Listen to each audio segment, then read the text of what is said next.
Purihin po ang ating buhay na Diyos. Simulan po natin ang prayer, mga kapatid. Tayo po ay manalangin sa ating buhay na Diyos. Praise God. Hallelujah. O aming amang Diyos sa langit, pagpalain mo po ang umagang ito, ang aming devotion sa iyo, Panginoon. Simulan namin ng may awitin, may panalangin, may papuri, pasasalamat sa iyo at pagbubulay ng iyong mga salita. Samahan mo po kami, mga anak mo, sa pangalan lamang ng aming Panginoong Hesukristo. Amen. Praise God. Purihin po ang ating buhay na Diyos. At simulan po natin or ipagpatuloy po natin sa awiting ito na tanging nais ko, purihin ang ating buhay na Diyos.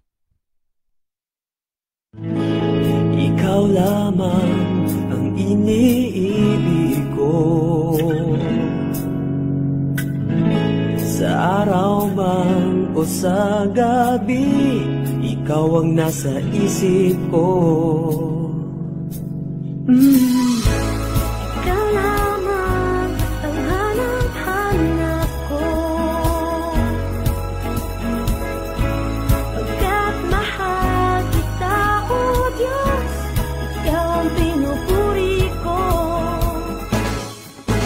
O Jesus, magpasawala hanggang sa piling mo.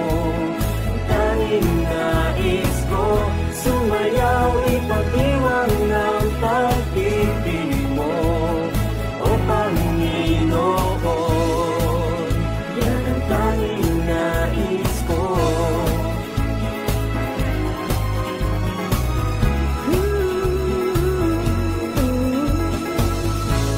Ikaw lamang ang iniibig ko, sa araw man o sa gabi, ikaw ang nasa isip ko. Ikaw lamang ang hanap-hanap ko, pagkat mahal kita, O Diyos, ikaw ang pinupuri ko. O Jesus, magpasawala hanggang sa piling mo. Tanging nais ko, sumayaw, ipag-iwang ng pag-ibig mo, O Panginoon. Yan ang tanging nais ko, magpasawala hanggang sa piling mo. Ang tanging nais ko, sumayaw, ipag-iwang ng pag-ibig mo, O Panginoon. Yan ang tanging nais ko, magpasawala hanggang sa piling mo. Tanging nais ko, sumayaw, ipag-iwang ng pag-ibig mo, O Panginoon. Yan ang tanging nais ko. Yan ang tanging nais ko.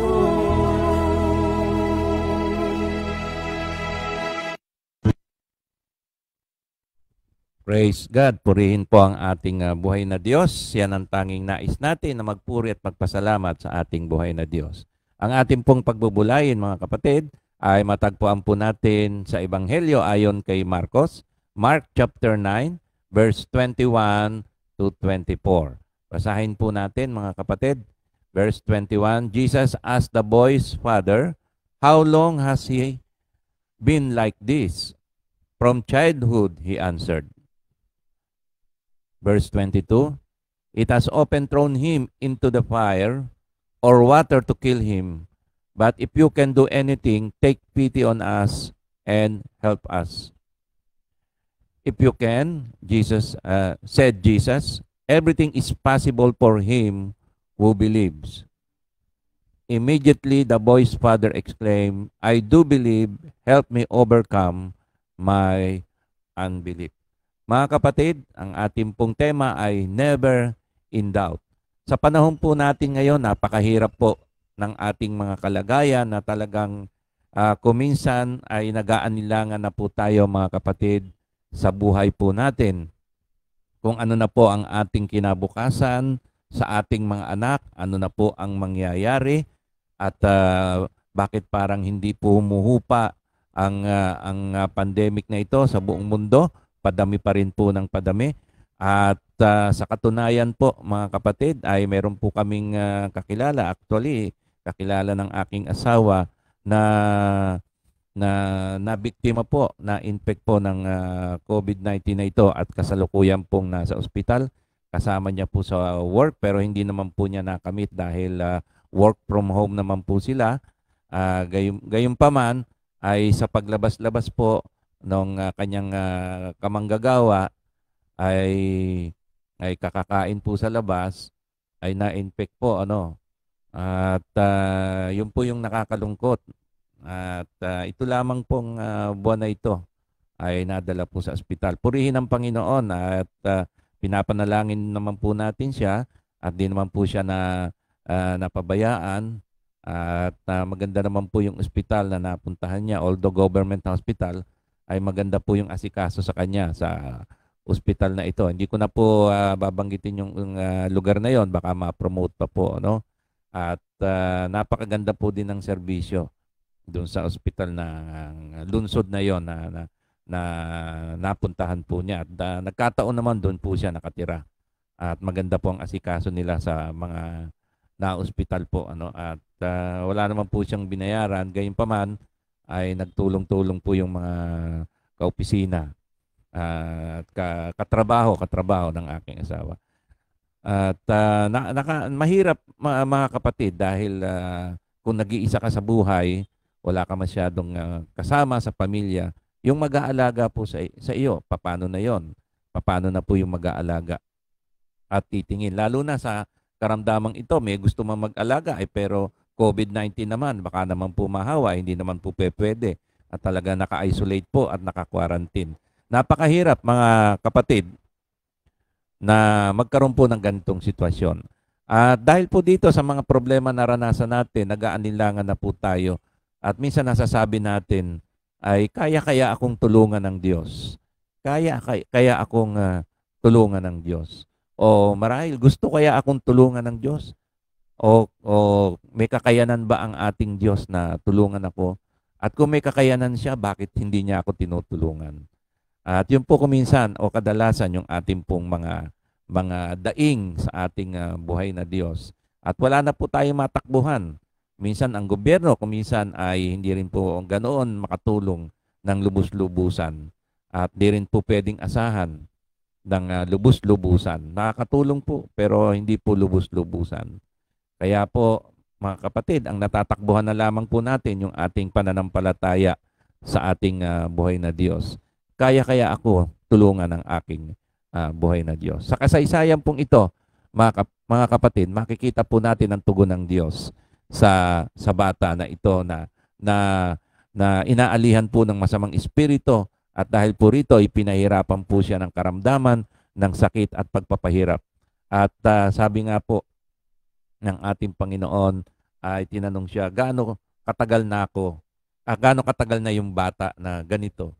At ang sagot po ng tatay ay mula po pagkabata pa, from childhood, mula po maliit pa ay pinahihirapan na ang batang ito. At nagkataon po na na-meet ng tatay na ito ang ating Panginoong Kristo na may pag-asa na gumaling. Subalit may problema po ang tatay na ito. At sabi po ng verse 22, it has often thrown him into fire or water to kill him. But if you can do anything, take pity on us and help us. Sabi niya, if you can do anything, kaya ng Diyos. Kung may magagawa ka. Ang sabi po ng ating Panginoon, if you can, said Jesus, everything is possible for him who believe. So, yung pong problema ng tatay at problema po natin ay yung pananampalataya sa Kanya. At mukhang nag-aanilangan, kung kaya mo, if you can, kaya sinabi ng ating Panginoon, kung kaya ko, everything is possible for him who believes. Kung ikaw ay nananampalataya sa Diyos, wala pong imposible sa Diyos, ang Diyos po ang gagawa. So malinaw po ito na ang pananampalataya ay hindi po sa ating sarili. Ang pananampalataya hindi po sa gobyerno, hindi po sa mga doktor, hindi po sa ating mga kamag-anak, kundi ang pananampalataya po ay nasa ating Panginoong Hesukristo. Kung kaya ba ng ating Panginoon, kaya po ng ating Panginoon. Wala pong imposible sa kanyang nananalig sa ating Panginoon. At ang sabi po ng tatay ay, immediately the boy's father exclaimed, "I do believe, help me overcome my unbelief."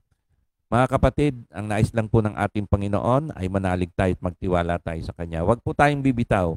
Kahit ano po mangyari, huwag po tayong bibitaw, mga kapatid. Ang Diyos po natin ay makapangyarihan. Kaya po niyang gawin ang lahat ng bagay kung maniniwala lang po tayo sa Kanya. Magtitiwala sa Kanya, mananampalataya sa Kanya, sa Kanyang isinugo na ang ating Panginoong Kristo na bugtong na anak ng Diyos, at sa Kanyang mga salita na binitawan na walang imposible sa Diyos kung tayo ay mananalig sa Diyos sa pamamagitan ng Kanyang bugtong na anak. At hindi na po natin binasa yung mga sumunod na talata na verse, ay pinagaling po ng Panginoon at binalik po sa Kanya na magaling ang bata. Hindi po nais ng Diyos, hindi po kalooban ng Diyos na tayo maghirap sa mga gantong pagkakataon. Gusto po ng Diyos na tayo managana, gusto po ng Diyos na maibalik yung kasaganahan sa atin at tayo po ay gumaling at maibalik yung ating pamumuhay na maayos. Gusto po ng Diyos yan. Ang problema nga lang, mga kapatid, dahil po sa kasalanan ng sanlibutan, ay nagkaroon po ito ng epekto ng mga kahirapan. At narito ang ating Panginoong Kristo para po ituwid to, para po i-correct ito. Manalig lamang po tayo sa Kanya. Tinubos na po tayo ni Kristo sa krus ng Kalbaryo. Dinala po niya yung ating mga kahirapan. Dinala po niya yung ating mga karamdaman. Dinala po niya yung ating mga suliranin at problema upang tayo ay maligtas. At higit sa lahat, dinala po niya yung parusa ng ating kasalanan sa krus ng Kalbaryo, sa Kanyang katawan. Ay nagkaroon po tayo ng kapatawaran sa Kanya pong pagkamatay sa krus. Binayaran po niya ang ating mga kasalanan. Siya po ay nailibing at sa ikatlong araw ay nabuhay muli upang tayo bigyan ng bagong buhay, bagong pag-asa at buhay na walang hanggan. Manadig lamang po tayo sa Kanya. Nandito po ang ating Panginoon at hindi po siya nantiling patay. Siya po ay buhay. Nabuhay po mo siyang muli at siya po ay nag-aabang at nagmamatiyag sa atin. Kung tayo po'y mananalig sa Kanya, ay wala pong imposible. Kailangan lamang pong manampalataya tayo at magtiwala tayo sa ating buhay na Diyos sa magitan ng ating Panginoong Kristo. Purihin ang ating buhay na Diyos. Manalangin po tayo, mga kapatid, at papanalangin ko po kayo at sabay-sabay po tayo manalangin. O aming amang Diyos sa langit, sa oras pong ito, kami ay nananalig sa iyo at nananampalataya na ikaw ay tunay at buhay at totoo sa aming buhay. Patawarin mo po kami sa aming pag-aalinlangan dahil sa mga laki ng problema ay kuminsan nakikita namin ang problema ito na mas malaki sa iyong kakayahan. Hindi po dapat ganon, Panginoon. Ang iyong kakayahan ay walang hanggan. Walang imposible sa iyo, Panginoon. Sa aming mga nananampalataya sa iyo ay walang imposible. Ay ikaw, Panginoon, kaya mong lahat gawin. Kaya nga po, nilalapit ko ang problema ng aking mga kababayan, kasama na ako. Una, yung mga nagkasakit, tulungan mo po sila, gumaling po sila. Inuutusan namin ng karamdaman sa pangalan ng Panginoong Hesukristo, lumayas ka sa katawan, COVID-19 virus, at mga epekto nito sa katawan na epekto nito, mga side effects sa iba-ibang bahagi ng katawan, gumaling ka, lumayas ka, coronavirus, mawala ka sa mga taong nananampalataya sa Diyos, lumayas ka. Coronavirus, umalis ka sa pangalan ng Panginoong Kristo. I declare healing sa mga nagkaroon ng virus na ito o sa mga nagkasakit. Sa oras na ito, sa pangalan ng Panginoong Kristo, ikaw ay magaling na. Be healed in Jesus' mighty name.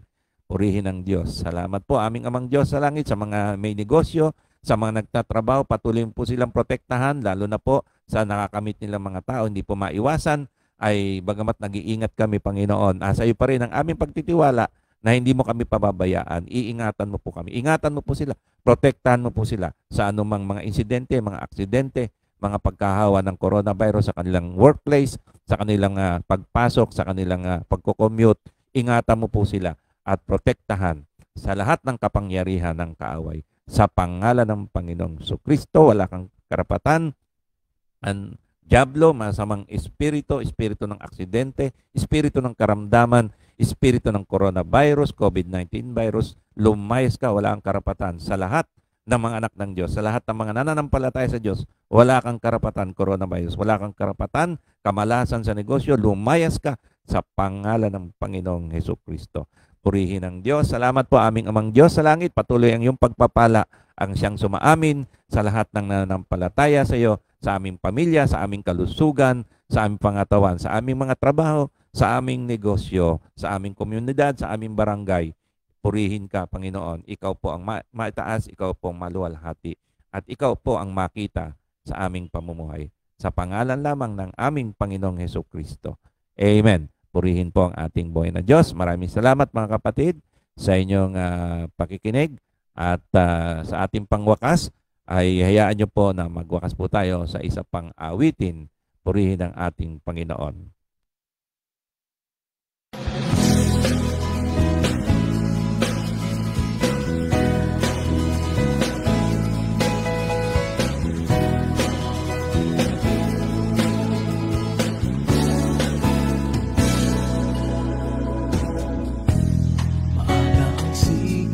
Ng araw, nawala ng aking pagkamanglaw. Handa na kong harapin ang bulusok ng hangin. Pasunod ng lumalakad ngayon, maawit pa sa maghapon. Pagkat alam ko, pare po, may umiibig sa aking totoo. Hapon ko'y kay dilim, ngayon ay nagniningning. Liwanag niya'y napasa akin. At ito'y naganap doon sa Kalbaryo. At ito'y naganap, malaking milagro. At ito'y naganap, ang pag-ibig na gamot. At ito'y naganap nang may pangako. At ako'y nagaganap nang dahil kay Kristo. At ito'y naganap ang aking pagbabago.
Praise God. Purihin po ang ating buhay na Diyos, mga kapatid. Salamat po sa inyong pagsama sa atin sa ating daily devotion. Hanggang bukas po muli, pagpalain po tayo ng ating buhay na Diyos. Amen. Praise God.